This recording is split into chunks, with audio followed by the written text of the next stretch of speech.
hesitated to eradicate the creatures that stand in the path of his conquest. If we find ritual extirpation of undesirable ladies from another world, the rest must be destroyed. Is it possible that our dark past? Watch them and pray. Greetings, ladies, gentlemen, government agents, pogs, milfs, BBWs, and anybody who might be listening. This is Close Encounters of the Podcast Kind. I am your host, Tasker, and we have the very fantabulous Nick. You know what? I was going to make a joke about how I'm all three of those things. I am a pog, a MILF, and a BBW, but then I remembered you can't be a pog and a BBW. I disagree. I think, because, yeah, like, obviously POG stands for fat ass white girl. You could be a BBW with a big butt and be a white girl at the same time. So I think that can overlap. Okay, now I'm sorry if this offends anybody, all right, but you know what to expect. But here's what's happening in my mind. BBWs, it having big asses is cheating, right? It doesn't count. So it is to you. So your definition of POG, it's more about the ratio relationship of butt to rest of body, in that in somebody in a BBW, big beautiful women, it's more of like, you know, the chubbiness is dispersed all around, right? Whereas with you can't have a fat ass if you're a fat everything, because then it's just, you know, there's no focal point, you know, it doesn't stick out, it doesn't become a thing. So that's a very interesting argument. I think in terms of technicality, I think technically, because what if a BBW before they became BBW was a POG to begin with? Then they have evolved. They went from Pikachu to Raichu, and they are now a BBW. Congratulations.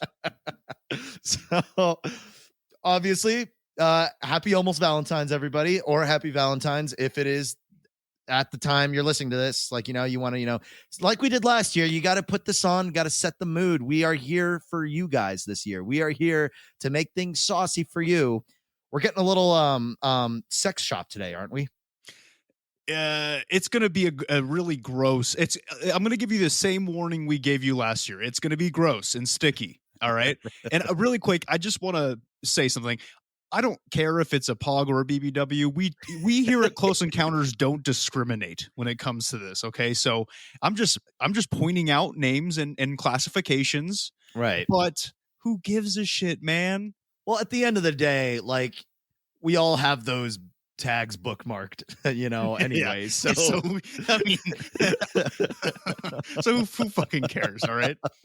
As usual, you know, look out for those free Valentine's Day porn premiums. You know, you usually around this season you get about a week or a month free. So hey, save some money, guys. I mean, I don't know. I feel like I just can't jump that gap because one, being in a committed relationship, it just feels sort of like trouble waiting to happen. But also two, it's like I'm okay with the free shit, you know? I'm plenty happy with it. I don't need it like anything more. Like I don't understand the appeal.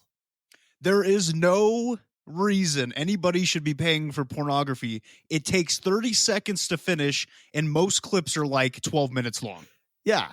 And it's like, oh, well, it's like they personalize my shit like Spotify. Like, dude, just fucking do the legwork like the rest of us. Like, just fucking thumb. It's not that hard. There's so many tools out there to help you. Like, I don't know, but I mean, see, that's why I wouldn't ever do the free trial. That's how they get you, because they want to give you that heavy HD so you can see the cake of the makeup and shit. And it's like, I don't know. Some people have said it's hard to come back from that. Look, I have a plethora of fetishes that I have to do the legwork and type it in every time. What am I feeling today?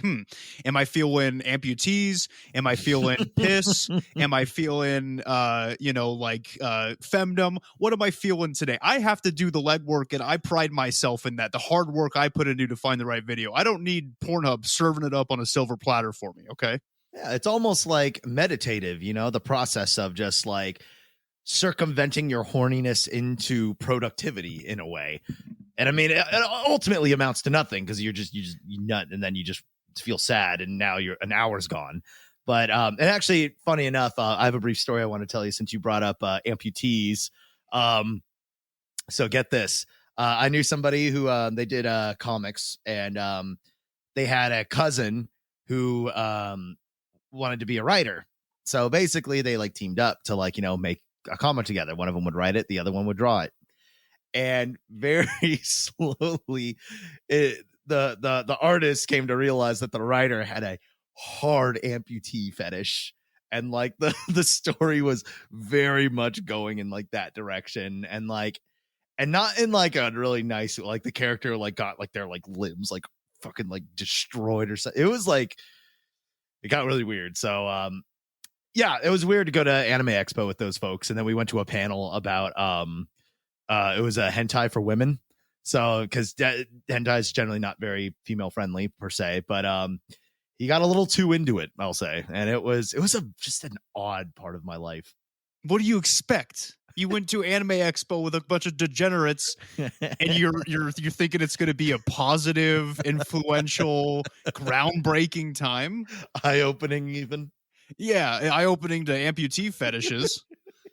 I didn't even know it was a thing. I didn't know. But I don't know if we said this on the show, but remember, there really is something for everybody. Like everybody. Yeah. Just even if you think like, you look like a mixture of like Gollum, an elephant, and a crackhead, somebody's into that. Like you would be surprised, and not just like it, like disgustingly into it. I'm horny, man. I'm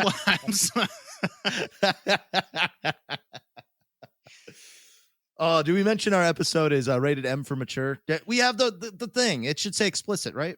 It should be. If Apple and Spotify are doing their jobs, we're doing our jobs. All right. So I'm going to say whatever I want to say, and it's going to be blocked with just a little red tag.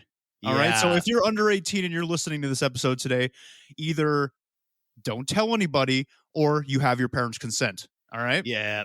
It's just like, I remember being a kid when you go into the site, it's like, oh, you can only go on this if you're over 18. Are you 18? And that's like the biggest, I think that was the first major lie I ever was just like, fuck yeah about. But I remember for funsies, I would hit no sometimes, and it just takes you to like Google or some shit. Yeah, it's like, all right, takes you to like a coolmathgames.com. Which Flash is no longer active, which is very sad. Very sad. Okay, but before we get into the stickiness and before we get into the, it's Valentine's Day, guys. Before we get into all that fun, whole loving, amputee, oil job having fun times we have ahead of us, let's go over our horoscopes and see what's cooking. Right. And to some people, the horoscopes might be very, very important because it's Super Bowl Sunday, actually, at the time of this recording. So you're welcome, everybody. We are not watching the game in order to bring you this saucy sex. I don't even know who's playing the Super Bowl. I think it's the Utah Jazz and the what's it called? The Lakers. Pretty sure that's who's playing today. Speaking of Utah, did you hear that? Because February is also Black History Month, which is not so. I had a subtly dream. The shortest month of the year. What? I had a dream. Did you? That little white. How does it go? Little white girls and little white boys, or I don't know. I don't fucking know how it goes. That is a dumpster fire that you are pouring oil onto. But I wanted to say that in Utah, did you hear that they're making parents are now allowed to opt out of Black History Month education stuff in schools? I'm not surprised. All right, Utah is a place full of Mormons, aka fake Christians, and they have the DLC pack for Christianity that came out in the 1800s. That's, I think, the best way I've ever heard Mormonism described. But they're pissed, man. They're pissed that other people are different colors, and it's weird to me. It's very weird. But you know what? We celebrate Black History Month. We were trying to think of topics that we could do for Black History Month without completely destroying any credibility we have in our community. Because I can't hold my tongue, right? And it's nothing as Tasker's fault. It's really down to, is Nick gonna step over the line? Yeah, and and in a way, we found the best way for us to celebrate Black History Month is to not do an episode on something of that caliber, because the fear, it's funny because I remember, well, we did like Wendigos and that thing. What was the other one? Wendigos and Wendigos and Skinwalkers. We did. Okay, to be fair, if we're gonna, like I said in the past, we have to be fair. So if we ragged on the Native Americans, it was more Native American adjacent. We didn't do a specific episode on a specific somebody because they were Native American. So if we can find something adjacent, then technically we'll be doing the right thing. Would it be racist if I picked a cryptid from the Congo? If it's a good one. It's a very hold on. one. No, wait a minute. Black History Month is supposed to be like American. Like, that just clicked. No, we can like you can't do. I guess we can't. I don't know. I hate this new world where I have to question everything. It's stressful. That's why I don't question things. That's why I just said that. I was like, hey, maybe I'll do an episode on the Congo. Yeah, it's not African American. It's just African. And it's like, hey, where did they come from? Yeah, but then also too, for me saying like, oh, we can't do that because that's not the American African American, it's African. But is that not so? You're gatekeeping. You're gatekeeping racism. Well, not even that. But is it not racist in and of itself to be like, we can't do that because it's African? Like, is that like falling out of the tier? Man, dude, did they? Okay, when the SJ Dubs took over, they should have made a fucking like pamphlet or something. Yeah. They should have left us with some kind of information because now we're confused. So here's the point, guys. We're probably not going to be doing anything for Black History Month, but this is us acknowledging that it is Black History Month, and we're very proud of the progress that we're trying to make as a country. Right. Not to be all SJ Dub, but this is just Nick saying, hey, I think that the riots and the protests, most of the people there are for a good cause. And I'm right there with them. So let's take down the establishment. Let's get Obama back in office. That as fun as that would be, that rate. Well, we'll save the political overtures for later. We need to get into a horoscope. All right, yeah. I'll go first this time. Right. Cancer. Today, you will be like a good luck charm to your family and friends. It's up to you to motivate people to get them going and have fun together. Show them your enthusiasm for life.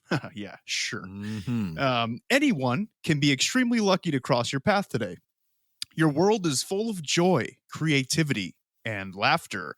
You are a real inspiration to the people around you. Wow, that's really pleasant. That was nice. I don't know if it's true, but it's nice. Yeah, I think the horoscope's hitting on you, man. Look, horoscope, you're cool and everything, and as long as you do butt stuff, I'm down. So, and this is why we put the W before horoscope. Horoscopes, exactly, because sometimes they start making me want to act up. Oh yeah, y'all thought we were just kidding, but no, there's a reason we do it. Stars. Sex is a 3 out of 5, kind of, average. Probably after this episode, it's going to shoot right up to a 5 out of 5. Mm-hmm, I'm sure. Vibe is a 4 out of 5. Nice. Hustle is a 3 out of 5, but my success is, unfortunately, boys and girls, a 2 out of 5. Oof. So you'll sexually perform well, but you'll probably miss something in or you're just going to jack off for 4 hours today. So it's successful, but like not in the way that is traditionally considered success. Success in my heart, but not. I'm not being successful in contributing to society. Yeah. Successful to your ancestor. That was like that. There was a comic where it's like there's like a dude, he's like overeating and stuff, and it's like everybody like in modern day, it's just like boo. But then it's like the ancestral part of him is like, hell fucking yeah, like dude, you live in the dream. Exactly. So if you guys consider me being a successful and contributing to society as me helping the sperm build up in our sewer systems, right, then I'm doing a good job. I remember we've had that legitimate fear of shooting off enough loads into the sewer that some biological anomaly just lines up perfectly and one of them gets fertilized, and now we have sewer gator people. And or there's a knock on your door at 3 a.m. and it's a sewer baby of yours that's like, hey, I need some child support. I was like, look, man, I'm pretty sure I had you in a tissue like 3 weeks ago. Damn, that baby grew up fast. Yeah, they do, man. Oh God. Or like, what if there's like a crackhead sifting through there and it just right place, right time. And I mean, the chances that it's literally impossible. But hey, you know what? Sometimes, we get paranoid. If a crackhead is in the sewers and has like a turkey baster and they find my sperm and inject themselves, and can they technically come at me for child support? I think you might have a case, especially in one, they're addicted to crack, and two, the unprecedented nature and the fact that technically, what's the word for it? It literally was not your fault at all. So Okay. I think in the court of law, I think that would hold up. It would be a very weird case. I think everyone would be like, what the fuck? But I think. Well, that's good to know. Yeah. I have a court hearing pretty soon about that, and I needed to get some legal advice from you. Thank you. Oh, yeah. That's the fact you're coming to me for legal advice already tells me you're probably not in a great position. So good luck. Thanks, man. How's your horoscope looking today, though? Let's see. By the way, if you haven't noticed from my voice, everybody, I definitely am hungover today. So, but it kind of works out because I feel like I'm like a semitone deeper, which makes me feel like cool and like radio voicey. Yeah, like a Fraser Crane. Yep, hell yeah. Oh, Frasier's so good. Such a good show. Okay. It may be difficult to get people to listen to you at this moment, Scorpio. The people around you may even be annoyed at hearing all of your new ideas. Talk about my life. The stars are pushing you to change your tactics before you alienate everybody. You won't get anywhere unless you're cleverer about getting your ideas across. Be subtle and you will have more success. Wow, dude. So my horoscope's trying to get in my pants and yours is trying to get you kicked out of the house. I guess so. I don't know what the fuck I did, but I'm sleeping on the couch tonight, I guess. Let's see. Sex is a 4 out of 5. Hustle is a 2 out of 5. Vibe is a 2 out of 5. And success is a 3 out of 5. It even has a little like frowny face up in the corner. Damn, you're not looking hot today, bud. I guess not. Like, I mean, I don't feel great, but like I've had episodes where I was like almost still drunk from last night. I had like 4 stars all across the board. Well, I think the stars just have it in for you today. That's all. I guess so, but you know what? Whatever. At least it's Corona. I can't really alienate people when I'm already alienated. That's a good point. Yeah. Wow. Actually, when I said it, it sounded a lot more sad than I intended. Sad life you have, bud. Jesus Christ. Well, so that's an interesting way to get the mood going. But you know what? We are here together, like I said, and like we did last year, and like we will do this year. Get your significant other, and share those. What are those things called again? I use AirPods now, so it's like, but I know not everybody has those. What are they called? Earbuds. Earbuds. You forgot the word earbuds. It wasn't that long ago. Dude, I use my AirPods for fucking everything. Same. Like all the time. I love them. They're just so handy because I never get caught. The wires don't get caught on anything because there's no wires. But sure that, you could share an AirPod. You could share an earbud. You could play it over the your speaker system, which I would mildly not recommend. But no, do it. Do it and do it in a public library. Play it in a public library. I was gonna say, unless you want your neighbors in on you, and maybe you're into trying to start, get a room, you distribute the ecstasy pills, and and you get a little party going. Then sure, because this episode we are your aphrodisiacs this day. It's gonna be interesting. Last year we did Incubus and Succubus, and this year we are doing a special SCP episode. Very special, and we're not gonna. I'm sure you guys know where this is going, right? I'm sure, gentlemen, your wieners are starting to twitch, and I'm sure, ladies, you're starting to get kind of frothy down there, right? You know where this is going, but we're doing it SCP style, all right? And it is that time again. It's been a while since we've done an SCP video video. Jesus, what is this YouTube? We do have my Casey Neistat, dude. We do have a YouTube, but I could see how it gets mixed up. But it has been a while since we've done SCPs, so we figured now is the best time to do it, to bring back an SCP and get a little dirty for Valentine's Day. Yep. It's just a perfect little meshed combo of just a delicious what else is aphrodisiac? Like rhino horns. What? Rhino horns. Is that a thing? Are you just making that up? No, it's a thing. That's why that's one of the reasons they get poached is their horns are aphrodisiac. So you grind it up in a mortar and pestle, you snort that shit, and you're banging for like 5 hours straight. Let's see. Unsurprisingly, there is no scientific evidence to support the idea of a rhino horn having aphrodisiac powers. So it's like a It's a cultural thing. yeah, or what's the word? Like, you know, when like you're sick and like there's like the herbal stuff, there's a name for those, like blank cures. Fuck. Natural remedies. Right. Homeopathic. Yeah, it's the shit or It's it's just like natural. it's not really backed by science, but you know, it's kind of, you know, there's an idea, and what's that called? The placebo effect. Anything can be an aphrodisiac if you're horny enough. It does not matter. It's very fucking true. It is very true. But yeah, we can be your wine and your chocolate.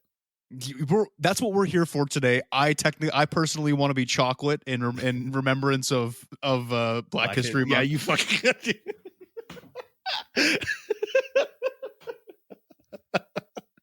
I'm glad you're changing your tune and you're so supportive. And Tasker can be wine. So we'll be your chocolate and wine, and we're here to have a good time. All right. So like Tasker said, get with your loved ones. And if you're not with your loved one, get with yourself. Let's do this. We can do it. And of course, really quick, for anybody who's just tuning in, we just have a quick overview of SCP.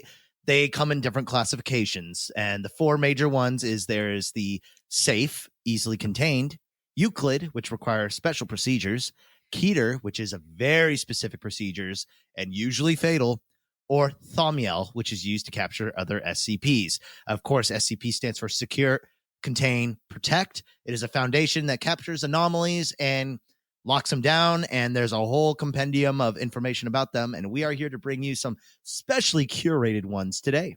That's right. And so without further ado, just start taking your pants off, and Tasker, why don't you go ahead and start serenading them with the first one that you have? Absolutely. So we are starting today with SCP-297. So SCP-297 is a transparent plastic vibrator approximately 30 centimeters in length, 5 centimeters in width. Examination has determined that the internal I don't know centimeters, so some of you already know what's going on with this. So centimeters, 2 inches. Oh, that's 11 inches. That's an 11-inch. Yeah, that's a big boy. That's what they call the big boy at that sex shop down the street. Oh, yeah. The other Bob's big boy that's out there. So 11-inch vibrator, 5 centimeters in width.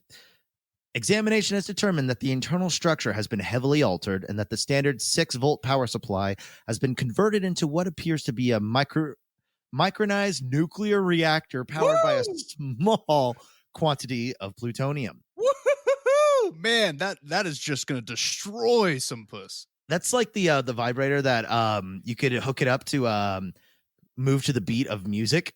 So that everyone just jokes it's time to put on Dragon Force and have the best night of your life. Oh yeah, baby. In addition, the standard power/intensity controls have been altered from the normal on-off switch with the secondary intensity dial to single 5-stage selector switch. The bottom 4 intensity levels, which are off, low, medium, and high, appear to be within normal parameters for such a device and can be used safely for such purposes if so desired. Nice. When turned to the highest intensity setting, labeled suicide, SCP-297's vibration frequency swiftly increases to upwards of 200,000 kilohertz. If the upper portion of the device is touched by any solid material, SCP will change frequency to the one that causes a positive harmonic feedback loop in the object, causing the object to lose cohesion within 60 seconds of continual contact. This invariably kills the organism that it is exposed to. Experimentation has determined that SCP-297 can disintegrate a 1 meter cube of concrete into powder within 10 seconds.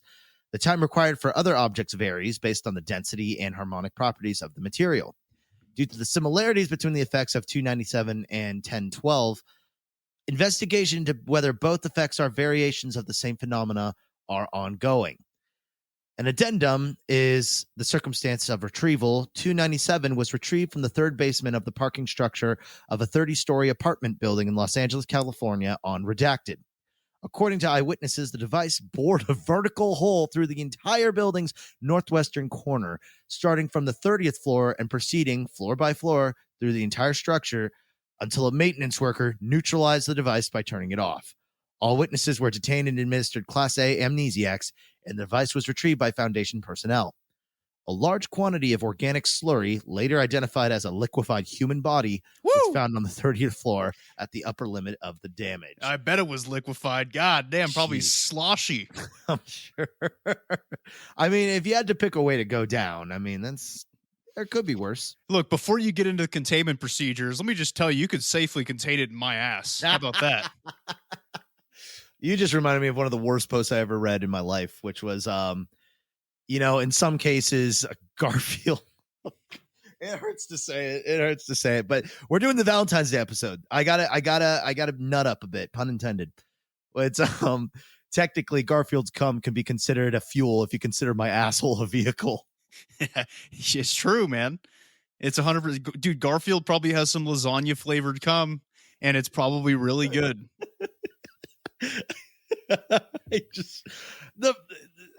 What is it? That's one of those posts where I think the proper reply is learning to read was a mistake. And then, wait, before you get into the containment stuff, tell them the name of this SCP, just so they know what to call this vibrator.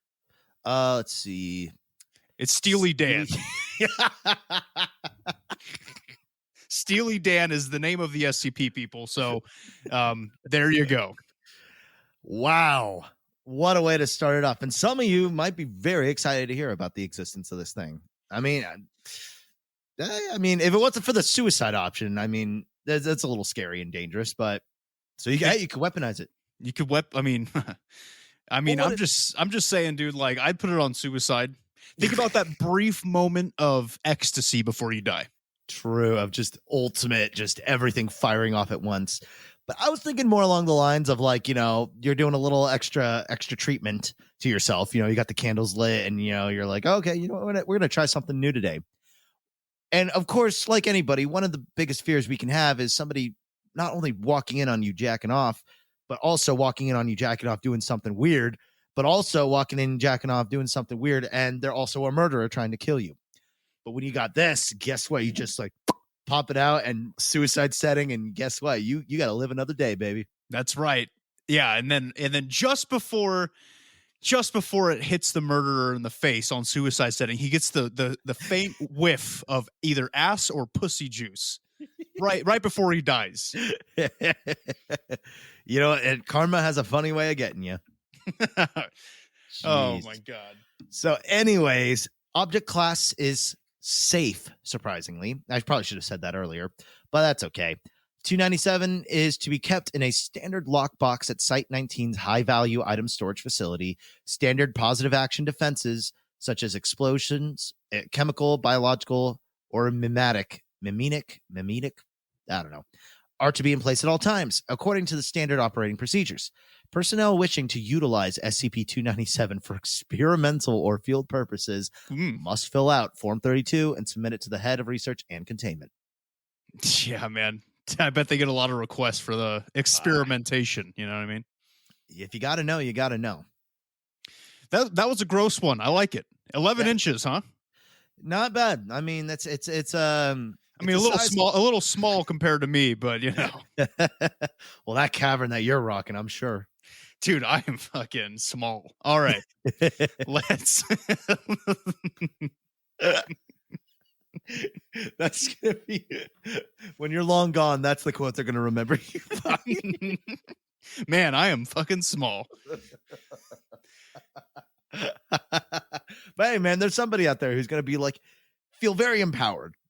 Good. I'm good. I'm glad that this is helping. See, it's not only is it hot and it's sensual and it's scary, but it can help people too. It helps people's mental illnesses. They're like, hey, yeah, I can't live up to an 11-inch murdering vibrator, but I'm pretty adequate, Yeah. Oh, there's that. You know what, man? As long as they say it's more of It's how you perform instead of the equipment you're given. Oh, wow. Oh, tell me about it. I've been using that excuse for like 20 something years, buddy. Only a bad artist blames his tools. It's that whole thing. Oh my God. All right. You guys ready for Nick's first SCP? Well, too bad, because he's going to read it anyways. I'm reading it anyways. All right. I'm starting off with something not too bad. All right. Yeah. So I'm starting off with an easy one. It's not too bad, not gross, not too gross. It's kind of romantic. All right. And it is SCP-031, also known as What is Love? ? Interesting. Description: SCP-31 is an amorphous organism with a mass of 75 kilograms. SCP-31 is able to move at a pace of 3 kilometers per hour and leaves a trail of oil when it moves. I don't think it's oil. I'll tell you that much. Interesting. Hey, that reminds me of a joke. Uh-oh. What happens when a female midget runs a race? What? You get a snail trail all along the racetrack.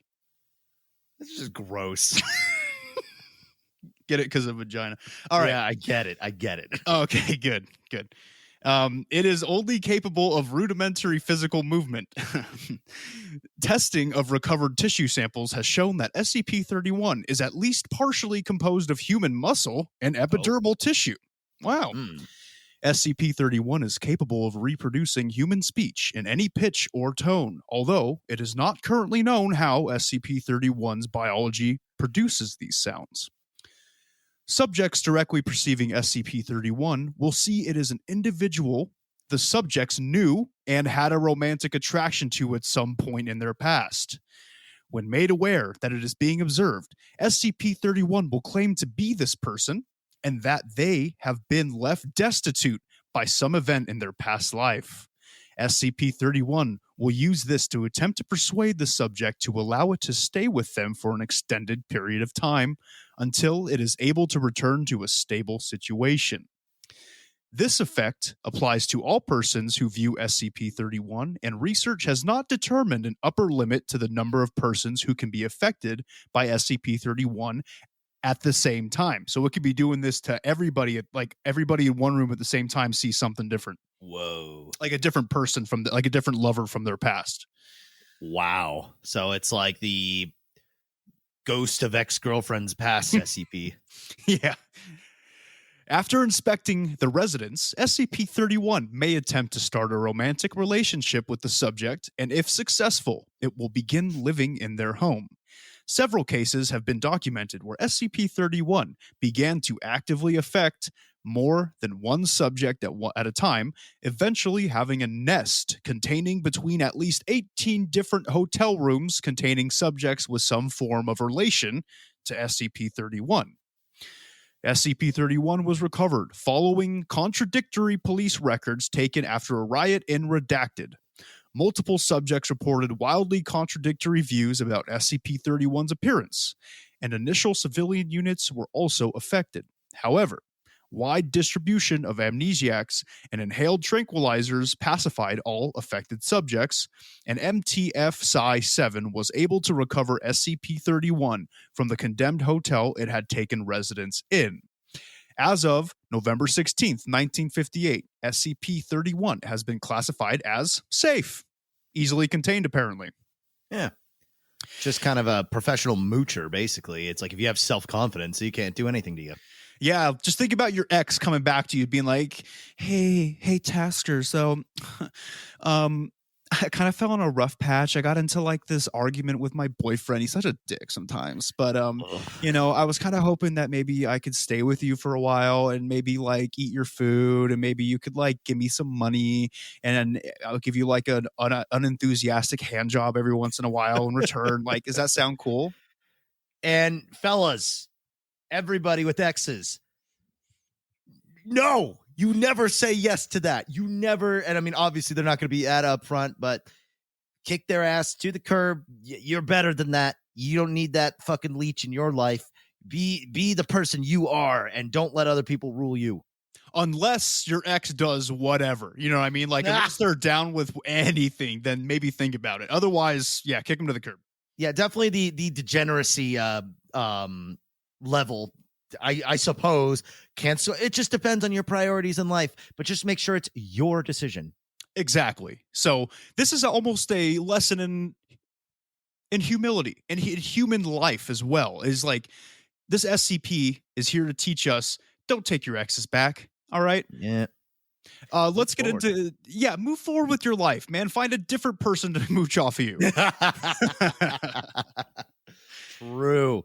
But yeah, no, wow, this is a strikingly wholesome lesson. Yeah, good Right? job, man. I started light. Good for you. Very quick containment procedures because it is safe. SCP-31 is to be contained in a standard containment chamber located in Site-77's safe SCP wing. Personnel interacting with SCP-31 is not to view it directly and communicate with test subjects through an intercom system installed in each chamber. The containment chamber is to be cleaned once per week by custodial staff wearing opaque goggles to mitigate SCP-31's effect. So basically, they're cleaning without being able to see. I don't know how clean that can. I'm just saying it. If they have opaque goggles on, they can't really see, right? So, like, Yeah. what are you cleaning? Because, yeah, interesting. Bunch of semen. Yes. Good Lord.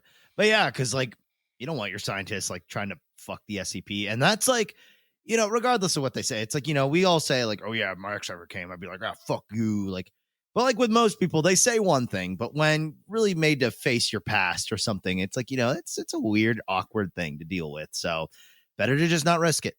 And when you meet that, when you see that person again in person, like these memories come flushing back in, and those talks you used to have, and the sweet, beautiful sex you used to make, and then you're starting to think, hey, maybe it's not that bad of an idea to let him back into my life, but you have to get over nostalgia, man. Yeah, nostalgia goggles. Everybody, if you complain about them remaking your favorite shit and thinking it sucks, then you have no right to take that person back, because guess what? You're complaining about the same that they are the remake. You don't want the remake. No, you don't want the remake. You want something original, and you want, even though if it doesn't bring in as much money in the box office, even if the critics and your friends don't really like it, you still want something original. Okay. Now, I hope the couples listening to it, it's like they start having sex, and then we get to the part where we talk about exes. We'll see. So sorry. Yeah, sorry if your husband just screamed somebody else's name. I apologize. Oh, that's a tough one. Ouch. So, our bad. Don't worry, we'll be better.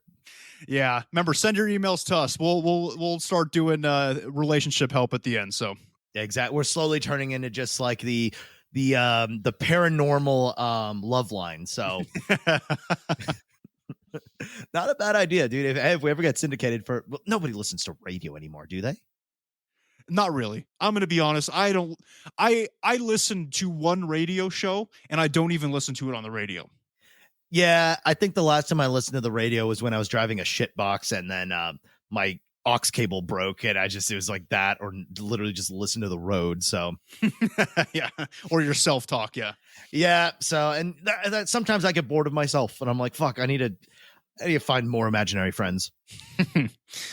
All right, man. What's the next one that you have up on deck for us? All righty. We got 70071, which is degenerative metamorphic entity. Oh, it's kind of sexy. It could be. Let's see where it goes. Object class is Euclid.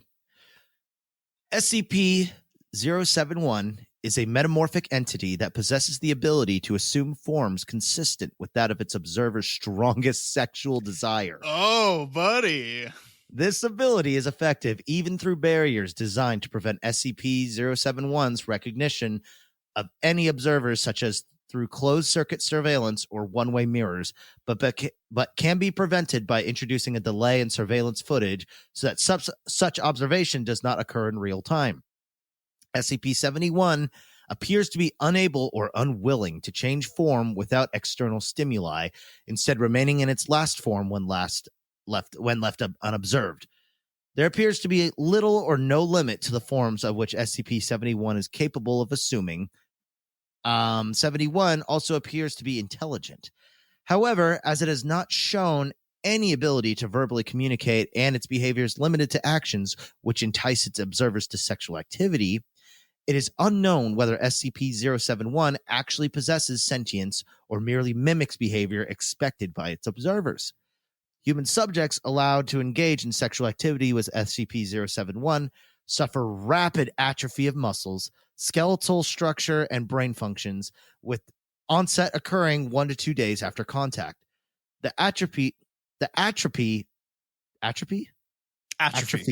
Fucking, I'm just so dumb. Jesus Christ. No, you're not. You're not dumb. Hey, and I want to say something about this atrophy. Yeah, it sounds kind of bad, but hey, man, you still had sex, so Doesn't matter, had sex. Doesn't matter, had sex. Damn, I was just talking about the old SNL days when like they actually had like Lonely Island and the digital shorts. Oh, good times. Very good times. They're very good times. The atrophy persists for up to 7 days, dependent on physical therapy administered after onset, though the subject may also suffer permanent decrease in stature, decreased organ function, decreased brain mass, and sterility. Subjects who achieve auto-gratification through masturbation via the use of media containing SCP-071, whether delayed or not, will suffer the same effects. SCP-71 came to the Foundation's attention on Redacted following data expunged. Due to ongoing medical cases consistent with exposure to SCP-71, efforts to remove all visual recordings of SCP-71 from the internet are ongoing. We have here an addendum, a researcher note. SCP-71's ability to change forms does not appear to be limited to normal human subjects. On Redacted, when presented with subject D7883, SCP-71 assumed the shape of a female golden retriever. Nice. I know that's what I'm into, man. Give me that fucking bitch any day. You say that would be so fucking awkward. It's like you get the thing that turns into your sexual desire, and it's just like a horse or something. It's like, yeah. Hey, so Nick, remember all those times you used to joke about horse pussy on the podcast? Yeah, it's like, care to explain yourself? What? It looks like a human's pussy. It's basically the same. Come on, man. I'm not weird. I'm not weird. You're weird for thinking I'm weird. Anyways, you gonna hit that or should I go for it? There's no escape. No escape. Oh my God. D7883 reacted with shock and refused to proceed with the experiment, although the subject's physiological signs were consistent with a state of sexual arousal. So in other words, they tried it on a dog, and the dog was like definitely aroused, but was like, oh, this is weird. And the animal instinct kicked in of like, I shouldn't do that, which good for them. Fucking virgin dog, dude. Basically simp pooch. So we have another researcher note. 71 assumed the form of a female human corpse when exposed to D8762. That'd probably be more what happens to you. Yeah. Medical staff confirmed a complete lack of life signs, and SCP-071 suffered no harm from the transition, later assuming the form of a redacted year-old male subject when exposed to D8765. So, shit can be awkward with this one. Yeah, because you can't hide your fetishes. If you're in the same room with this SCP, if the SCP, if me and Tasker are hanging out and this SCP, what number was it? 71 walks in, and all of a sudden it turns into a stream of urine. I'm fucked, right? Well, what scares me too is like, what if it's something like you're unwittingly repressing, because that's kind of, how repression works. And it just shows up and like, you're like already half nutting and you're like, oh God, like because I feel like I could go into this feeling like, okay, I feel like whatever it turns into would be fairly reasonable, but I could be wrong. Maybe there's something that's like, I've just, mentally like adjusted and like made excuses for it to the point where it doesn't feel upfront. And then I look like an asshole in front of everyone. Yeah, I'm right there with you, man. I don't want to know what it turns into. Trust me, and neither does anybody else. So everybody knows there's gonna be the one guy where it's just gonna be just like some Japanese girl covered in human shit, and it's gonna be like, well, way to go, man. Like now we learned a lot about you today. Or what if it turns in? What about that whole vor thing, right? So what if it turns into a giant lady who starts eating you? That could be dangerous. That actually could be, and this is why it's Euclid. Maybe that is a thing. Yeah, I mean, dangerous but hot, right? Yeah, exactly. Or like people who are into like genital mutilation and shit, like that can get ugly real quick. Just transforms and just punches you in the balls. Yeah, just transforms into this big 800-pound dude named Jerry with a hammer. He just goes- oh my god! You think? I don't think we could ever do an episode on the Pain Olympics, huh? Oh, we could. But the problem with that, Tasker, is you've seen it, right? I unfortunately seen a little bit of it. Okay. I think I saw the one where it was the dude who just started chopping his own fingers off. I saw the one where the guy chopped his stuff off, his junk. So yeah, we could do a video on that. I mean, a video. Why do I keep saying that, dude? Why am I pushing this so hard? Why It's am all I the saying talk of, video? it's all the talk of Pornhub Premium. I think you're just in a you got something else you're looking forward to today, possibly. Yeah, I guess I do. I guess I do. Right. No, but we could totally do an episode on the Pain Olympics. Yeah. There's something paranormal about people that will chop their own junk off and their fingers off. So I'm sure we could find an excuse to make it happen. I mean, if there's a will, there's a way. But until then, to finish off 71, special containment procedures is 71 is contained in a modified standard humanoid containment cell with no direct observation capabilities, as we learned about before. SCP of 71 can surveillance of SCP-71 may only be performed via closed circuit video with a minimum of 60-second delay. Experimentation with 71 may only be performed with the permission of at least 2 level 4 site directors, and personnel entering 71's containment area may only do so in groups of at least 4. Any personnel exhibiting unusual or compulsive behavior must be removed from the area immediately, given a full psychiatric screening, and either administered a Class C amnestic amnesia, or reassigned as deemed appropriate. Under no circumstances should personnel be permitted to observe 71 directly or through non-delayed surveillance footage. All visual recordings and photographs of 71 must be destroyed immediately once they are no longer needed. And of course, I emphasize, if you even jack off to this thing, you just get like muscle entropy for like entropy. Did I say that right? atrophy. I'm having a hard time with words today, which means I need to drink more coffee. And I'll fill in the gap by saying that, look, as dangerous as it sounds and as scary as it might sound, it still sounds like a groovy time. All right. Some landmines are worth jumping on. Yeah. I mean, hey, you want to do it for science, right? So you have to figure out what's happening with this SCP. The only way to do it is for it to figure out what's your deepest, darkest sexual desire, and then fuck it. Yeah, and I mean, one could say it's kind of like the top of the mountain. You know, it turns into the not only because that's the thing is there could be a misinterpretation of it turns into like the grossest thing in your mind. It's like, no, it's what you consider to be the thing that will make you nut the hardest. So one could say, okay, there's 2 ways of looking at it. You get to the top of the mountain, you get a nut, the best nut of your life, and you could just go on with that satisfaction.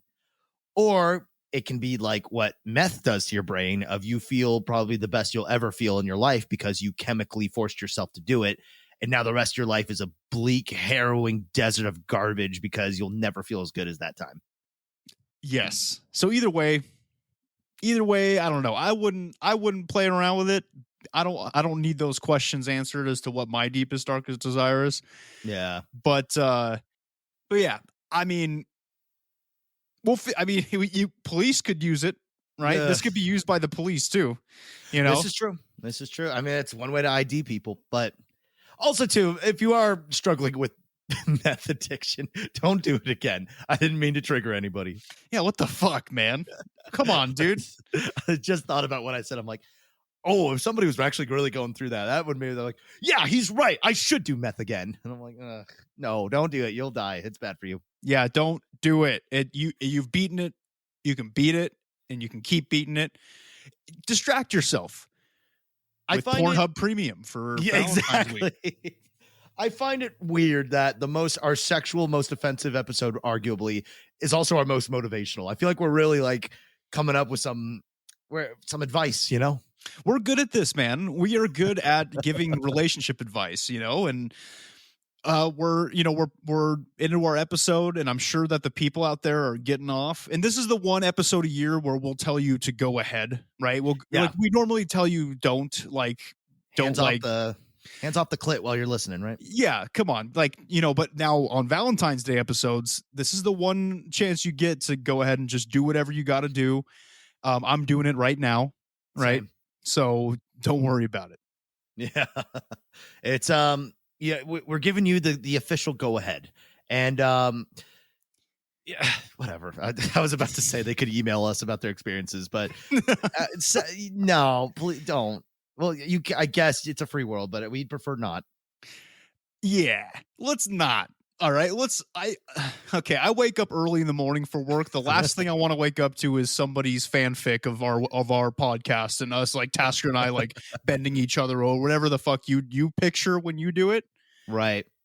Yeah, because who knows? Maybe some people listen to the show not because maybe they hate the content, but the idea of our podcasting professional relationship blossoming into something a little bit more saucy. So they're shipping for us pretty hard, could huh? be. Oh yeah, like, and it's like there's that part. It's like reading a YouTube comment of like, yeah, it's like I kind of want to know, but at the same time, I know I'm gonna regret it. Yeah. So hey, you do you. You do you. Just don't send it to us. Yes, please. All right, let me get into my next SCP here, and I will be going over SCP-597, also known as the mother of them all. Ooh. SCP-597 is a blob of flesh approximately 19 feet high and 35 feet wide, although this measurement changes slightly when it moves or the substances expand and ripple, much like my wiener. Good to know.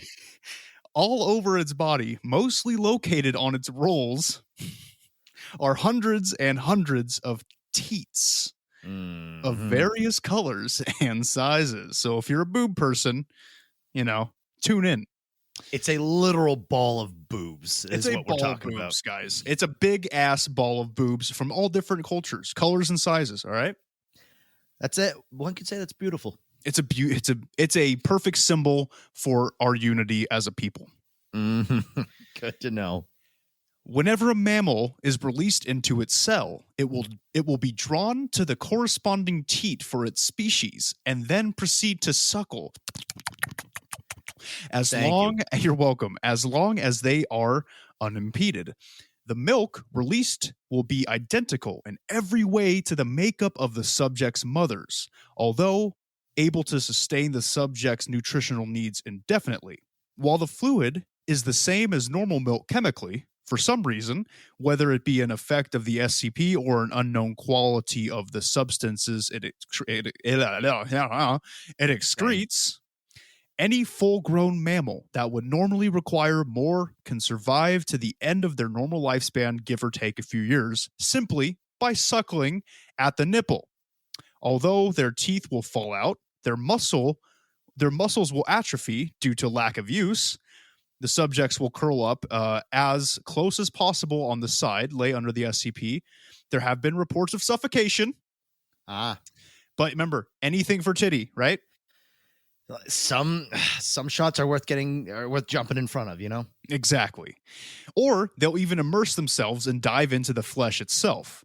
And stomach problems are presented because of the all-liquid diet, which is fairly natural.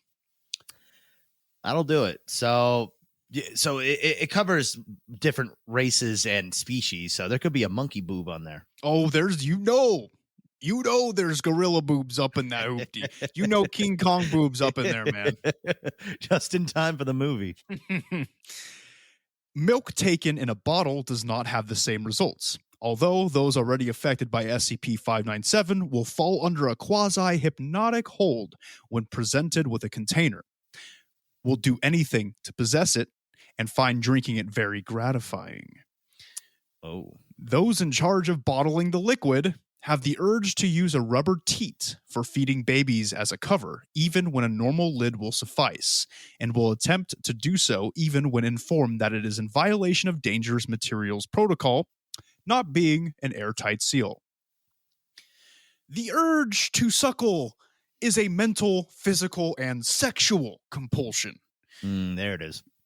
While lower lifespans cannot resist its effects at all, humans can, although they experience great difficulty.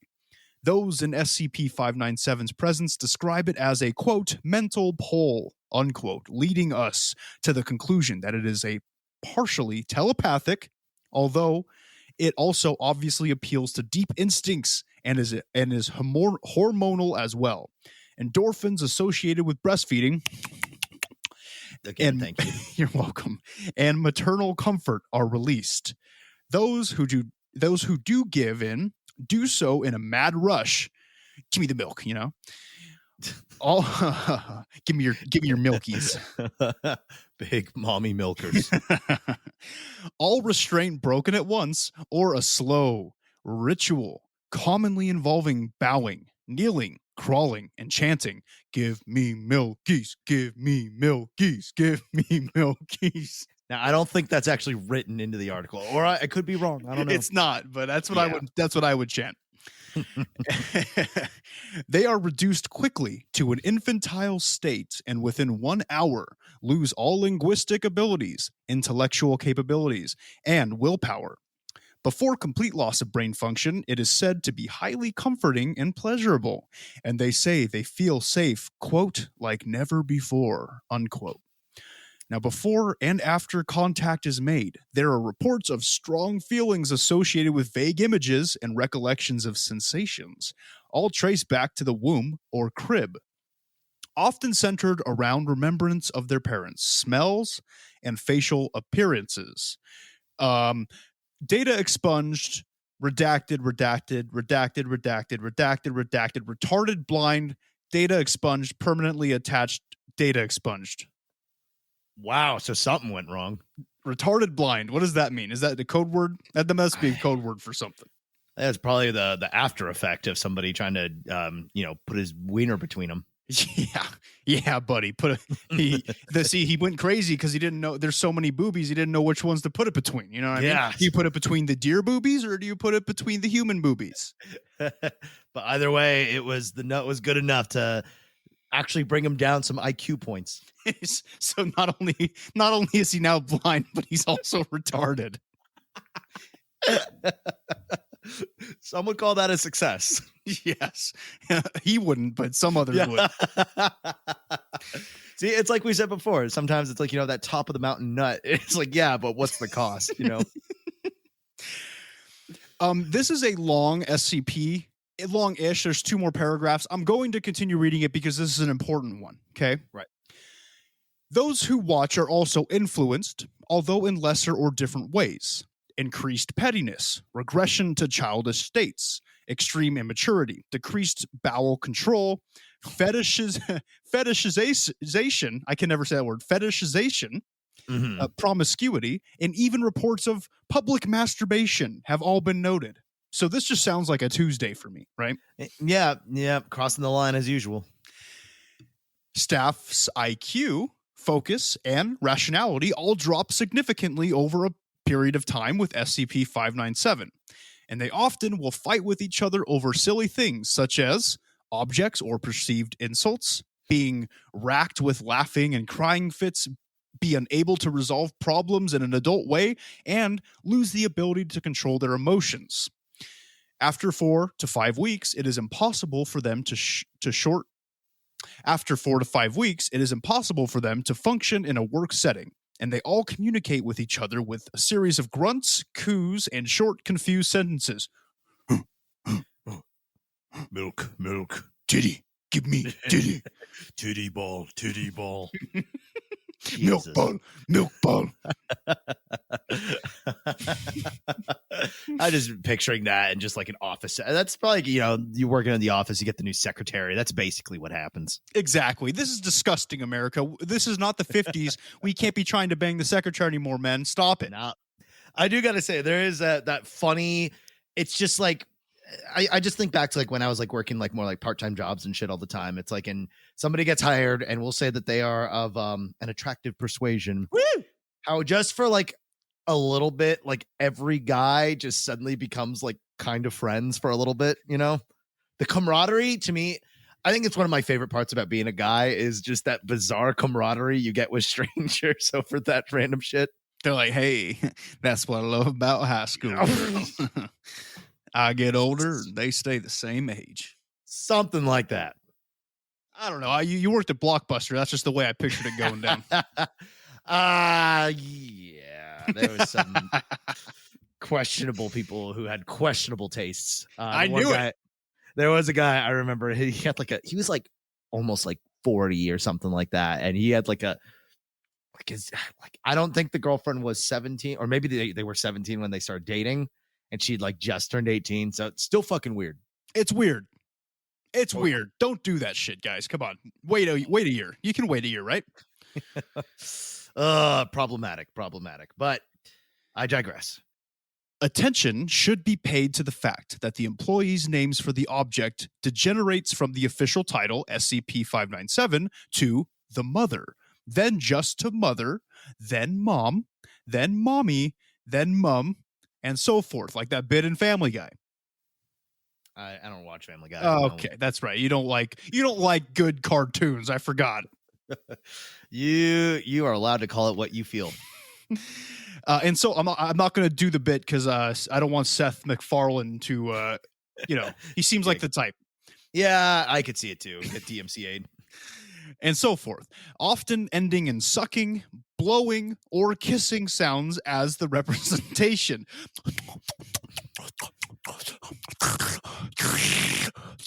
Oh my god.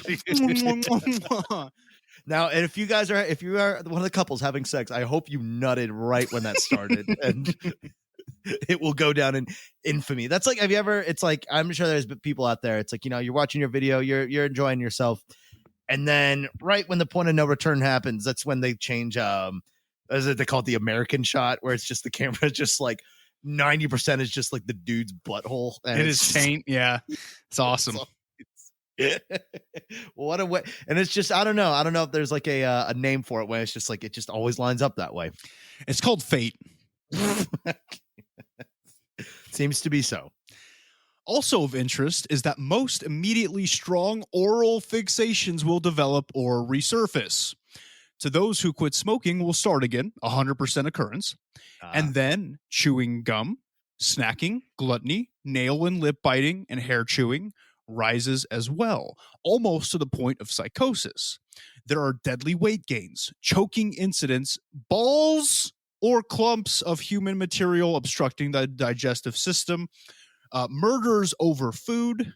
The vending machine is often completely empty, and this causes murders, right. And dental and health problems. Doctors and personnel in the area of effect, even those entering for a few moments, will find themselves absent-mindedly putting something in their mouth without even realizing it. Thank you again. So basically, the anti-evolution, the thing that literally reverses us, is just a floating ball of titties.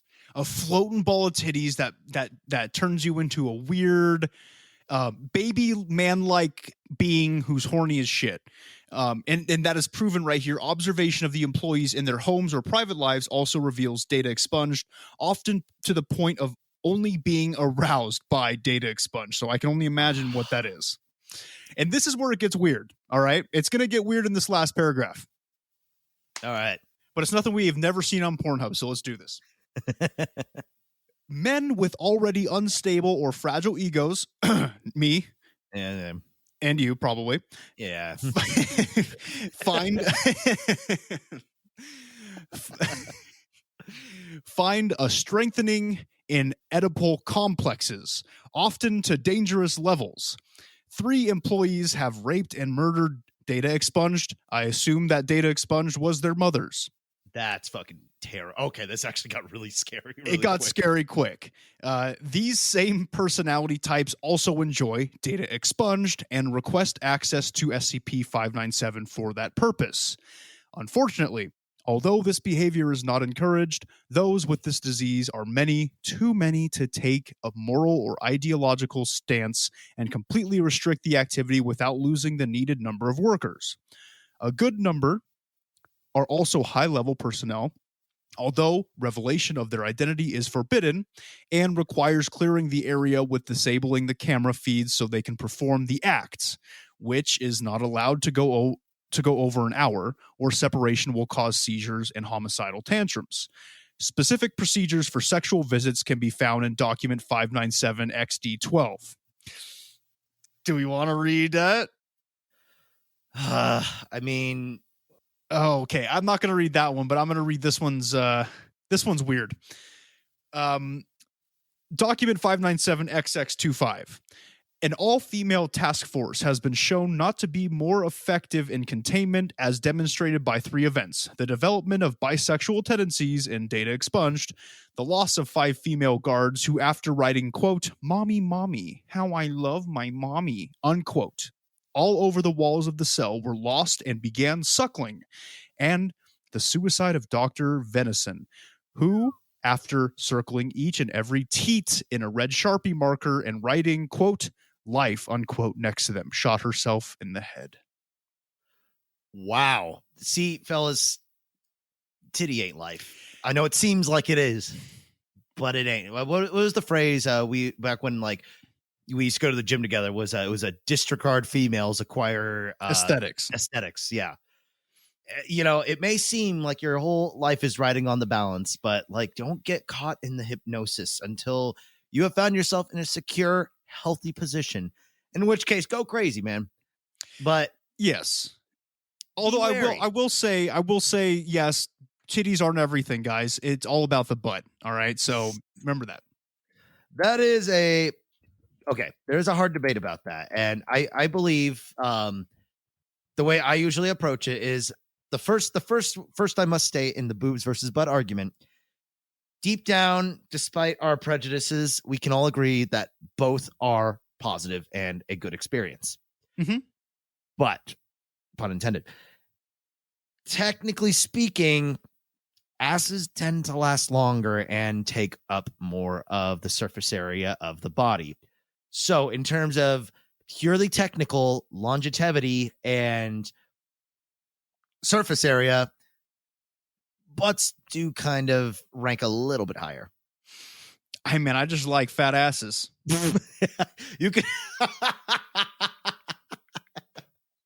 I feel like just by listening to that minute, you can learn a lot about our personalities. Yeah, look, yeah, you know who the artist is, and then you know who Nick is. All right, you know what I'm about. You know what Tasker's about, the observation and the measurements and the the scaling. But I look, I see, I like butt. Me like butt. Big butt. You remind me of that meme where it's like the monkey who's just like got his like eyes wide open, and then it just the only text just says neuron activated. Yeah. And it just has like a picture of like a butt next to him. Okay, that was a long one. I'm not going to go into the containment procedures because that's another 5 paragraphs. Just know that it's very difficult to keep contained because people keep trying to get to it, and it has to be hosed down a lot because of the different bodily fluids that get on it when people suckle and do their things, whether it's semen or saliva or urine. So just know that it's gross. It's a fucking nasty, and it's hard to keep contained. Okay. Yeah, it started off as yay, fun boob thing, he, but it actually has a very dangerous potential to like really fuck our entire race over. Yes. So remember, plus, like, why would you be into that anyway? It's probably mostly animal boobs. Yeah, it's pretty weird. It sounds almost like almost Lovecraftian in nature. Yeah. But anyways, that was SCP-597. It's a personal favorite of ours. So hopefully you guys enjoyed it as well. Right on. All right, let's move right on into SCP-1805, which is a life-size, anatomically correct female mannequin intended for use as a sex doll. Woo! There we go. A little bit more. I got all the sex toy ones, apparently. It was marketed under the trademark Redacted and manufactured by Redacted in Redacted. It has a PVC skeleton and steel joints and flesh made of medical-grade silicone. The object shows considerable wear, with its original pigmentation faded. I fucking bet. Faded or missing over roughly 30% of its surface. When SCP-1805 is in an inactive phase, it is indistinguishable from other projects of similar manufacture. When an adult male subject engages in sexual intercourse with SCP-1805, it will enter a state an active phase and imprint on the subject. This active phase will persist as long as the imprinted subject remains alive and in the presence of SCP-1805, and will cease sometime between 5 or 10 days afterwards. In an active phase, 1805 is capable of autonomous motion, speech, and intellectual activity.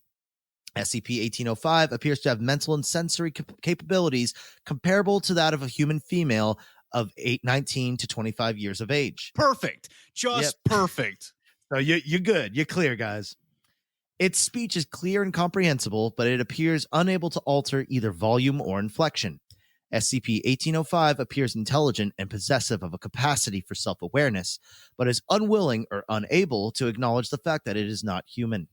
When asked about events during its inactive phase, 1805 will relate some fictional narrative, with 1805 in the role of a housewife in a suburban setting, always as a spouse to the last subject of SCP-1805 that was imprinted to it. I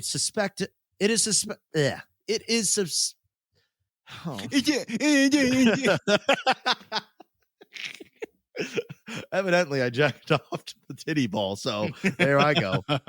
Good God. It is suspected that these narratives are constructed by SCP-1805 around the imprinted subject as it enters an active phase. When 1805 imprints on a subject, it will express extreme affection, devotion, and possessiveness for the subject, regardless of the subject behavior toward SCP-1805.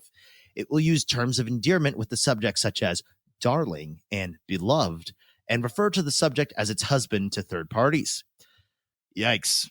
Yeah, dude, come on. You're just in there to get some robot puss, and all of a sudden you're married? Yeah, that's moving forward. So for all y'all who are getting interested, realize there's always a catch. SCP-1805 attempts to acquiesce to any expressed desire of the imprinted subject, regardless of its nature, though action seems subject to SCP-1805's understanding. SCP-1805 has, upon occasion, taken metaphorical or idiomatic expressions literally, and is also extremely possessive and will not permit the subject to leave 1805's presence or vice versa. 1805 will react violently to any attempts to separate them and will likely cause harm to the subject, itself, or others. 1805 also will show extreme negative reaction to any suggestion that the subject does not reciprocate 1805's affection, or that the subject shares affection or any substantial interest for any other object or individual. This not only applies to the current actual sexual interest by the subject, but to any sign of affection, interest, or attention, current, historical, or hypothetical. 1805 has shown violent rages when subjects have expressed positive feelings for past girlfriends, pets, children, parents, and fictional characters. So this just sounds like everybody's current relationships.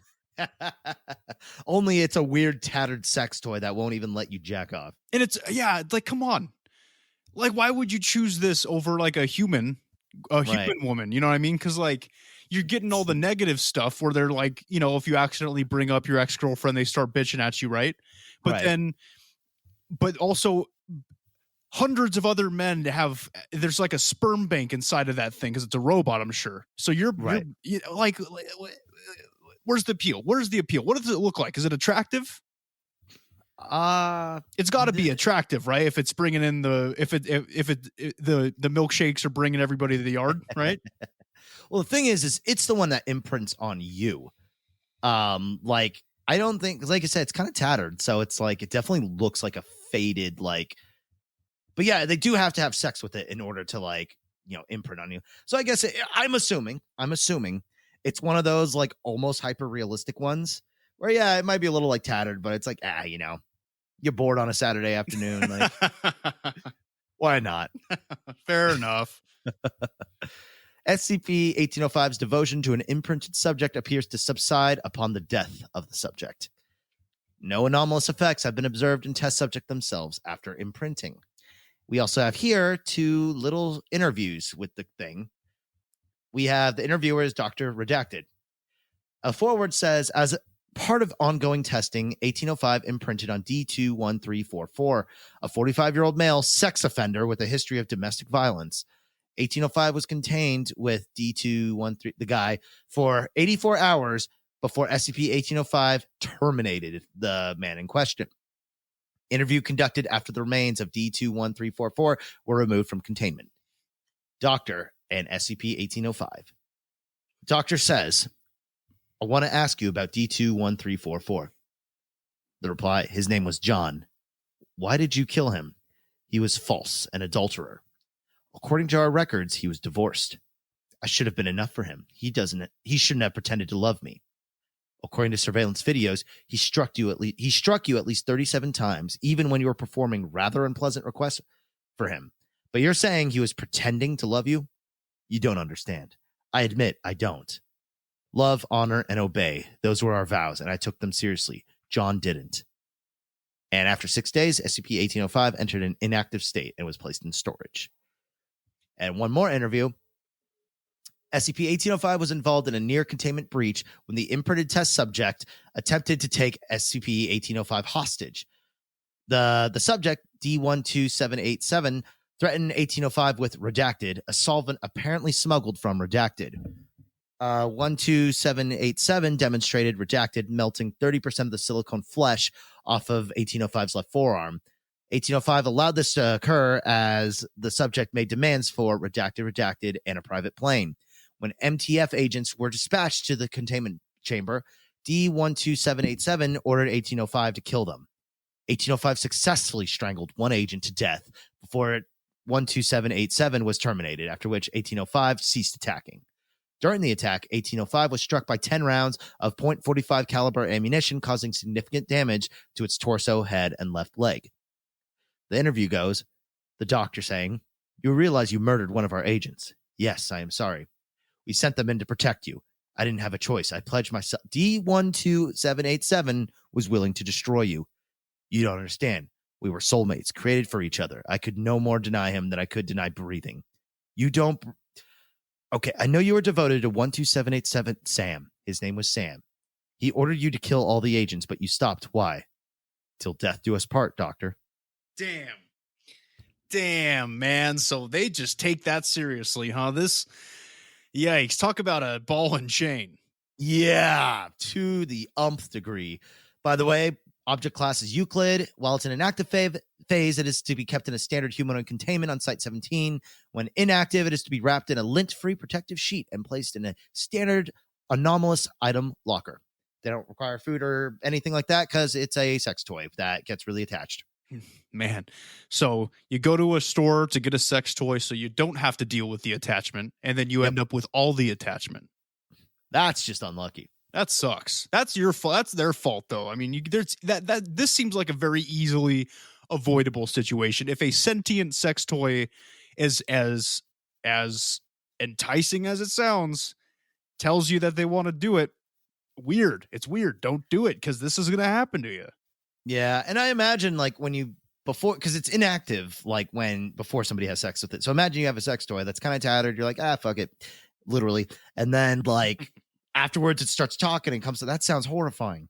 Yeah, you're just like, hey man, this sex toy looks all right. It looks a little used, but I can add to the spank bank, right? So you just kind of start, pumping, you're pumping, and all of a sudden you finish, right? And then it comes to life and it's like, hey, so are you okay to have dinner at my parents' house on Sunday? And you're like, oh, God damn it. I didn't buy this for this. Good God. Well, that was fun. Man, I'm just getting so horny today. It's pretty bad. I'm just glad the camera that we have on each other, it's above the chest. Oh, you are very lucky. Yeah. Mm-hmm. All right. So I'll move on to my next SCP. But Tasker, the SCP that I want to talk about is something that we have discussed on this episode before. Do you remember SCP-682? It's the indestructible reptile crocodile thing.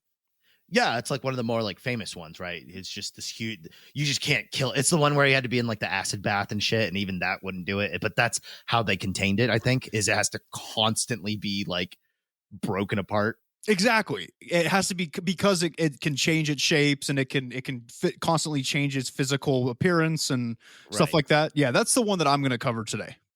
Again. Now, that raises a bunch of questions now because as I acknowledge, the nature of all of our previous ones have been very sexual in nature. Now tell me, why are we talking about this? It was an interesting day in the Foundation. A pretty girl had just walked down towards the break room for some coffee when the alarms for a containment breach rang out. Alert, SCP-682 has broken containment. She gasped, and she ran for the nearest safe room. But on her way there, she was assaulted by a heinous monster whose giant bulk tackled her from one of the hallways. It grabbed her body, legs, and arms. No, she cried out, but her shouts did nothing. It tossed her to the floor, clothes flying every which way. She never saw it coming. But just then, a warm, strangely arousing smell filled the air, and she felt hot, steamy breath warm her back. The smell permeated her entire body. She could feel herself getting wet, and she wanted to give in to her need for pleasure. She felt two small tentacles glide down her chest and guide her hands down to her groin.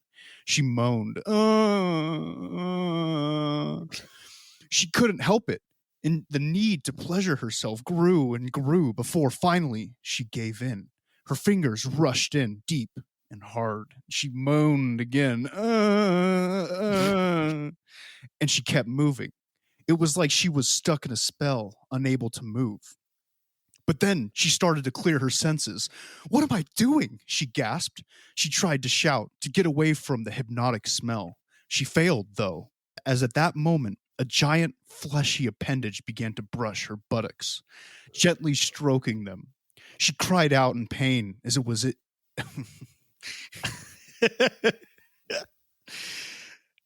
Let it be known, I hate this. I know. She cried out in pain as it went in deeply. A soft pinch, and she felt something enter into her. She felt excited once again, gently stimulated by the appendage. She began to change. Her cries of pain turned into moans of joy. Oh, her moans of no turned into yeses. She wrote it, feeling its rough scales and warm gel slap against her ass. The rough skin of the appendage stimulated her, and she moved faster. Why? Hey, it's Valentine's, right? Of all the, I guess I really shouldn't be surprised at this point that the most and this thing's fucking reminder that this thing's fucking horrifying, and the believability in this writing is just completely ridiculous. But I don't think that's what they were aiming for. No, this is a story called SCP-682 and Iris. Jesus Christ. I don't know, man. I'm kind of speechless. Well, okay, I'll do a real one. I'll do an actual I do have one more SCP to talk about. Does that work for you? Yeah, honestly, anything will work for me at this point. That was something else. All right, so I'll go ahead and do my other SCP. So this is going to be SCP-1797-J. Cool. Description. SCP, I'm just going to say 1797. I'm not doing -J every time, all right? I'm not a fucking calculator, all right? We only have so many syllables before we run out of oomph. SCP-1797 is a polymorphic oil portrait of former United States President George Washington. Behind him stands an unidentified male figure engaging in apparently vigorous sexual intercourse with Washington. Okay. Could probably find that at like a Goodwill or something. Quote, George Washington entertaining a gentleman friend while picking his nose. What? Okay,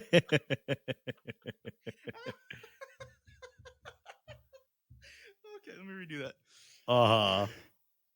Quote, George Washington entertaining a gentleman friend while picking his nose, unquote, has been written on the backing with a felt-tipped writing instrument. Laboratory analysis indicates that SCP-1797 is from an authentic time period. SCP-1797 was initially encountered by a filing clerk in the George Washington Presidential Library in redacted. It's a year. Upon viewing it, they altered the local constabulary, I don't know, with the intent find the painter and press, quote, obscenity charges, unquote. A low-level investigation was conducted, at which point the Foundation was alerted and secured SCP-1797. Further investigation of the library's records by Foundation personnel failed to yield any leads on SCP-1797's origins. Repeated viewings of SCP-1797 causes it to display a different scene, each viewing becoming more and more randy. However, the president will always be picking his nose. Addendum. Researcher James has pointed out a possible relation to the following items. These are all different SCPs. John Adams yanking out a loose tooth while vacuuming. Thomas Jefferson being hit with a spork while kicking. James Madison doing jumping jacks while writing a letter. James Monroe toweling off while bicycling. And the list literally goes on. Donald Trump shuffling a deck of cards while yodeling. Barack Obama surveying a volcano while failing a math test. It just... George W. Bush getting a pap smear while reading. It just goes on and on. Wow. Special containment procedures. SCP-1797 is to be kept inside a secure storage unit at the Media Archive of Site-77. It is to be checked regularly for imperfections. Once every 4 years, a search of any possibly related artifact should be conducted through archives. And this is safe, by the way. Curious. So it's just gross. It's a painting of George Washington picking his nose and getting railed by a man behind. And that's just kind of it. It doesn't really have any negative effects. It looks like it's just but repeated viewings to the same viewer, it becomes increasingly gross. I see. So it's just kind of weird. That's kind of it.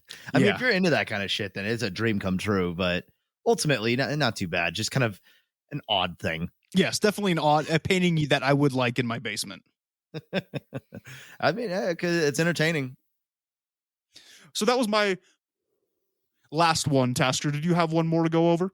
I do have one more. One final one. Let's see. This is SCP-3101.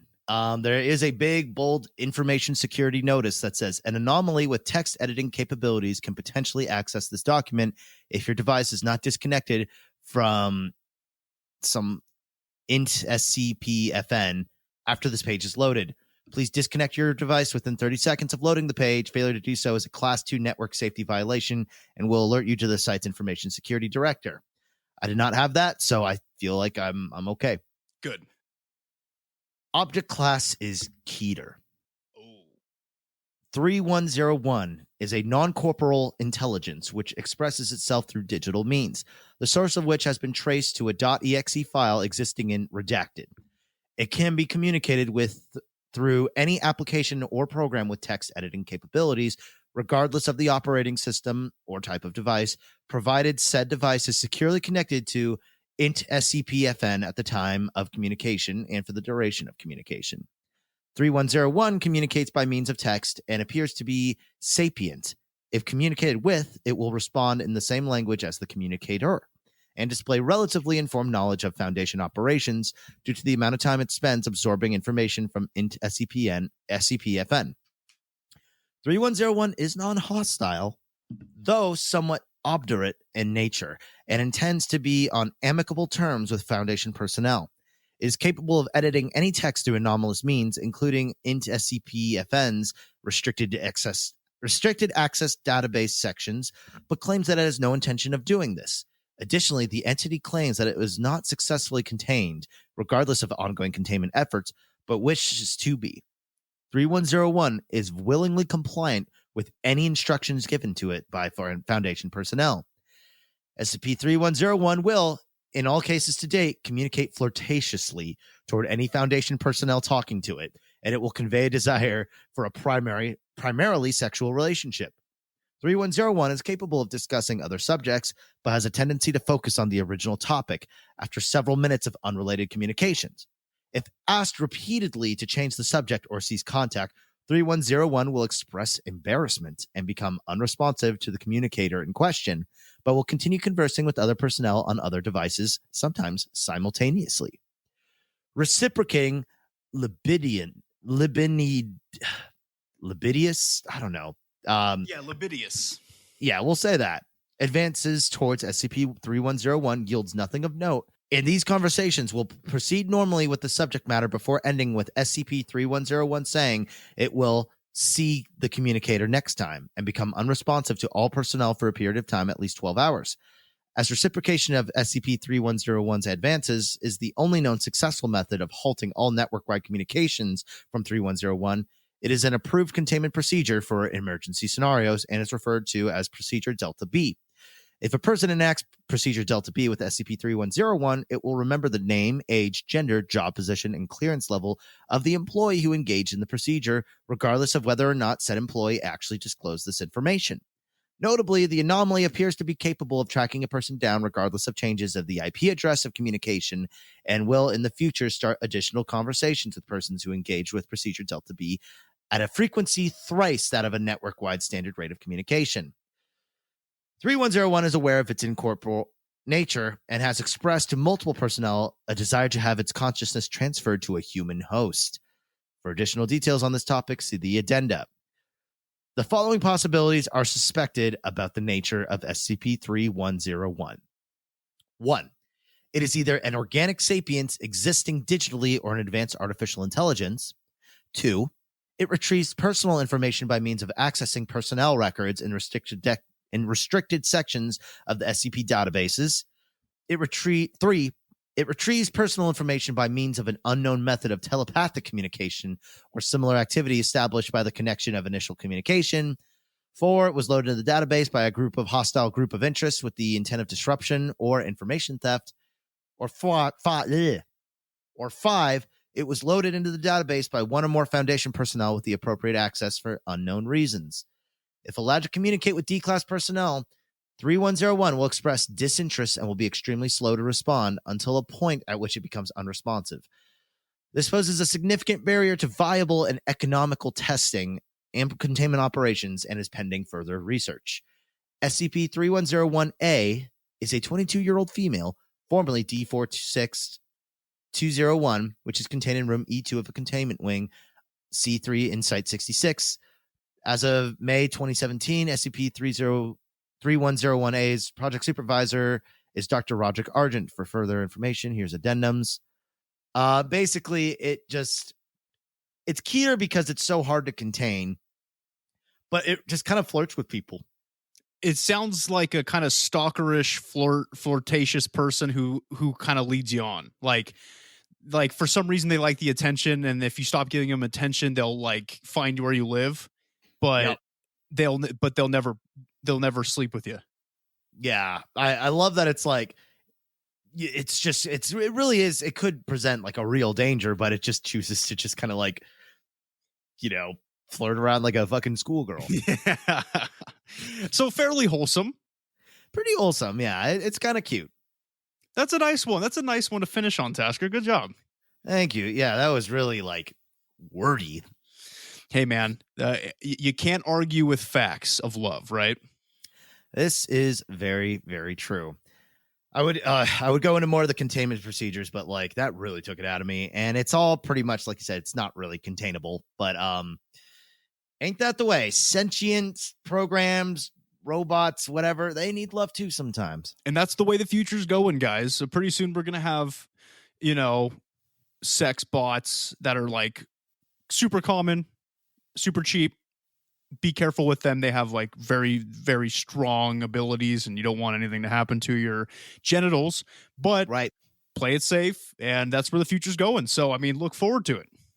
True. I mean, fuck, I remember, what was it? It wasn't too long ago where there was that obsession with the hyper-realistic sex robots or they were robots. Remember? They were like programmable to have like a personality.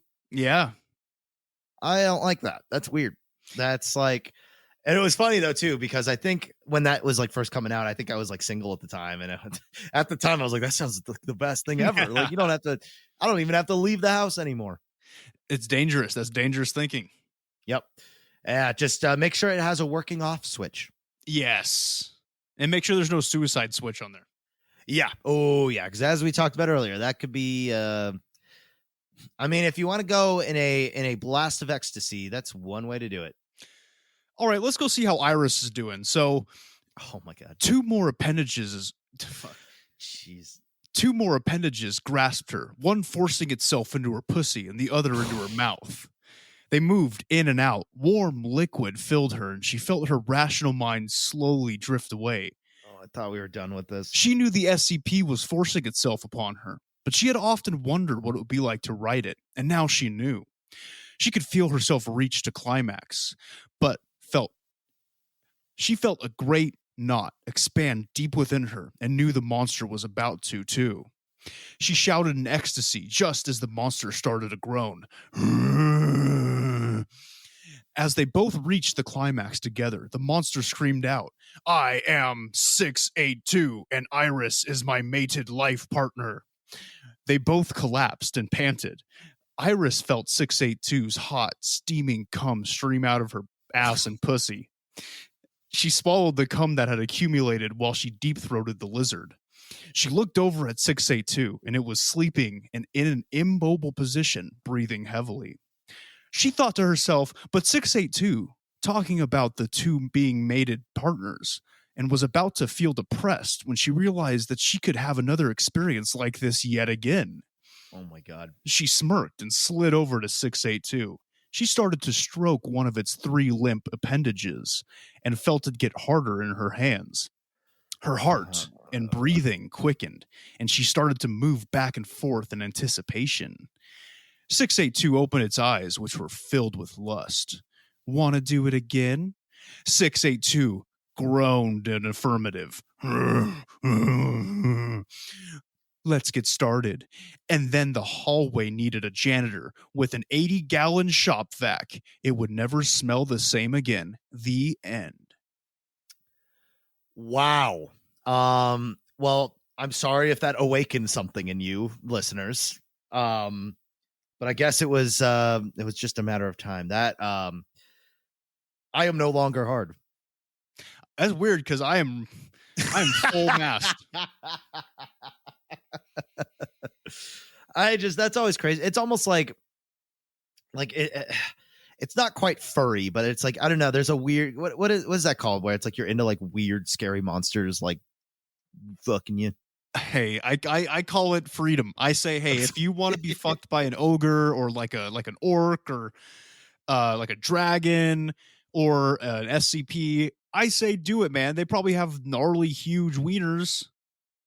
Yeah, but see, if that were a thing that happened, obviously that was fan fiction. I'd imagine that would be part of its containment procedure. It's just to keep tossing fetishy women at it who are into that kind of shit. It did say it was in an immobile position afterwards, so maybe that's how you have to subdue it, is you just have to nut up or shut up. Somebody's got to take one for the team, but also she didn't seem to mind. And apparently apparently it has such an irresistible pheromone that it's not even that big. That's weird. It looks like a giant lizard thing. Like this is furry shit. Oh man, then I feel weird for. Is it bad that I had a couple twitches down there while reading this? It says a lot. I think it's interesting, because I know your stance on furries, but one could argue the things that we hate the most seem to be the things that are most closely related to deeper desires. So, don't you ever fucking dare try using that logic with me and furries. Don't you dare. This is different. This is monster shit. Monster shit's fine. Have you never wanted to be fucked by Frankenstein before? I have never wanted to be fucked by Frankenstein before, or the scientist, nor the monster. Okay, what about Wolfman? Okay, that's kind of furry-ish, actually. That's incredibly furry-ish. I think you just proved my own point. Whatever. Look, I refuse to sit here and have this slander put against me. I am not a furry. I don't yiff. Werewolves are barely furry. They do stand up like people. They're just very hairy. What if there's like this really attractive female werewolf? Still weird. Also, it probably would kill you realistically, but if we're talking for the sake of argument, yeah, weird. Pussy's pussy, man.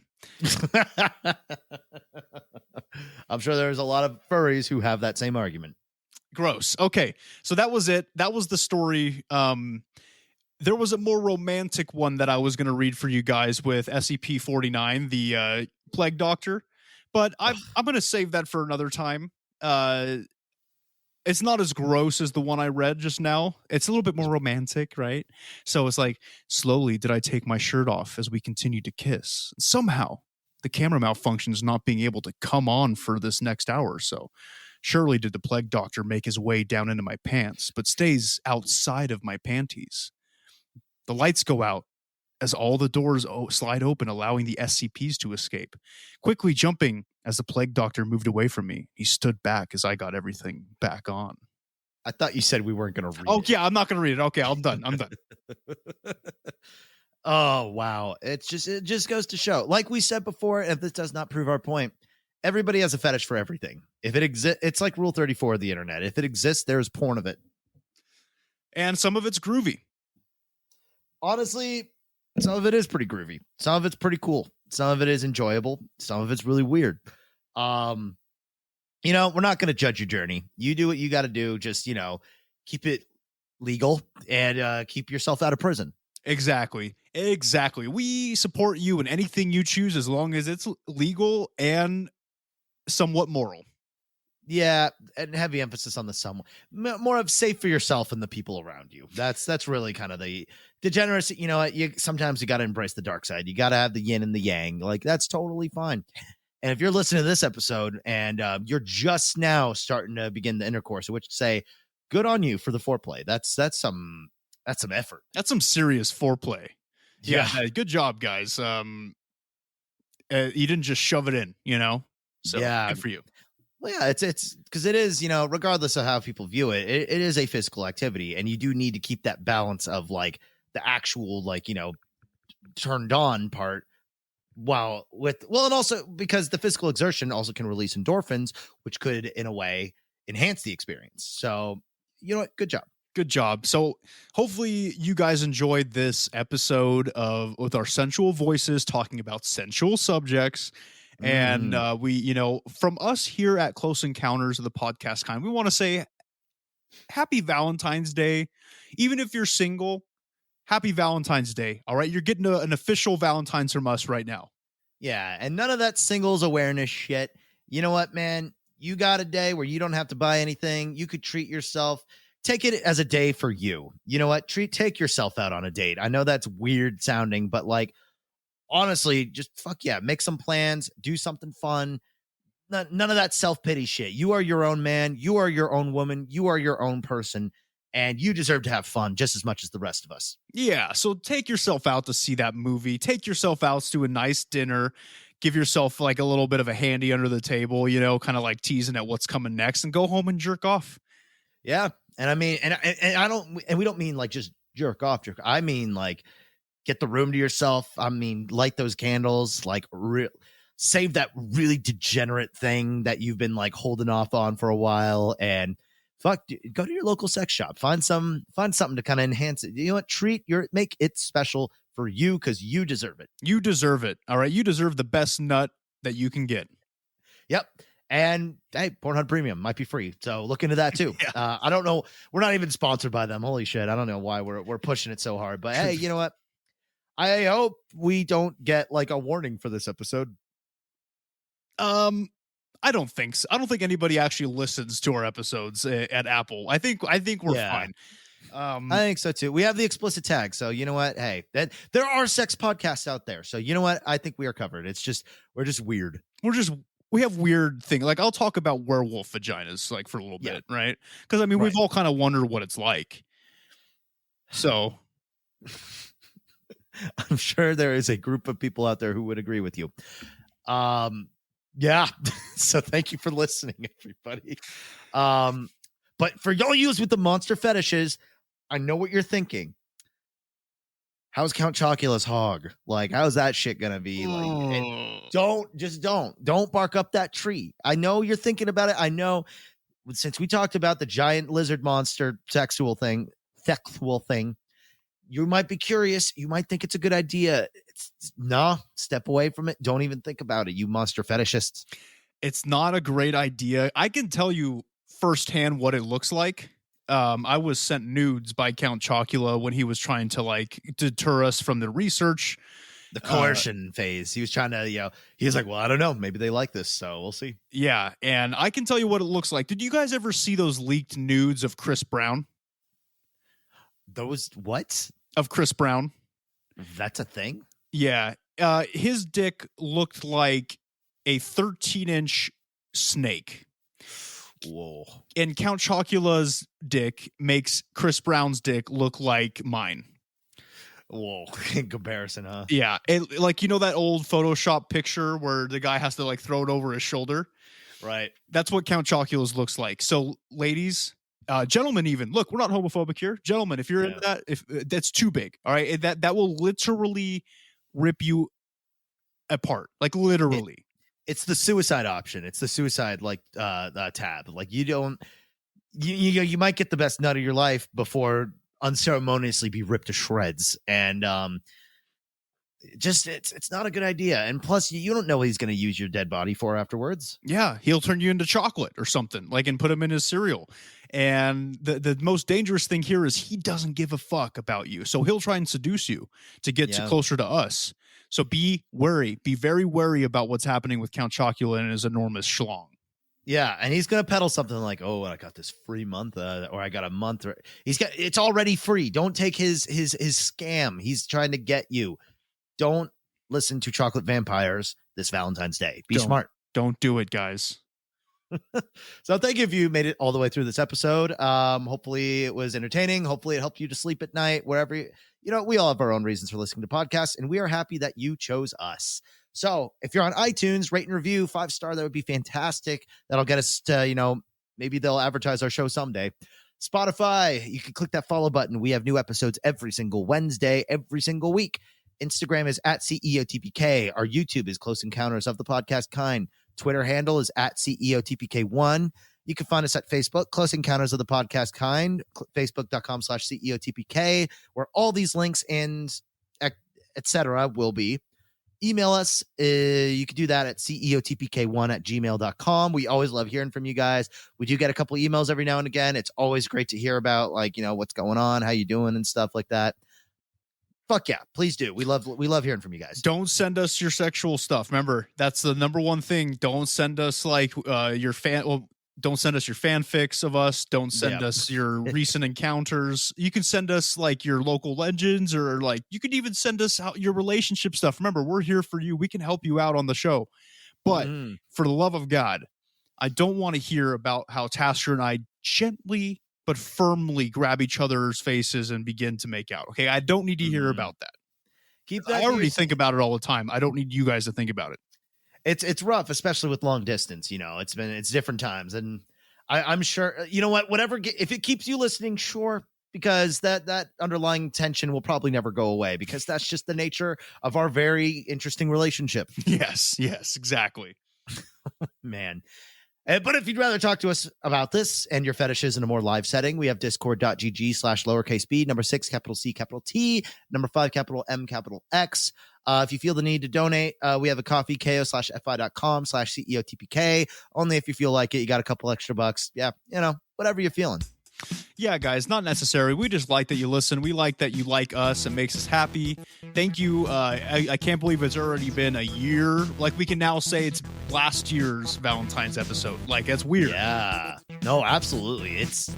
We're already thinking about because I think the next holiday coming up is St. Patrick's Day, and we're at our second cycle of holidays, and it's pretty nuts. It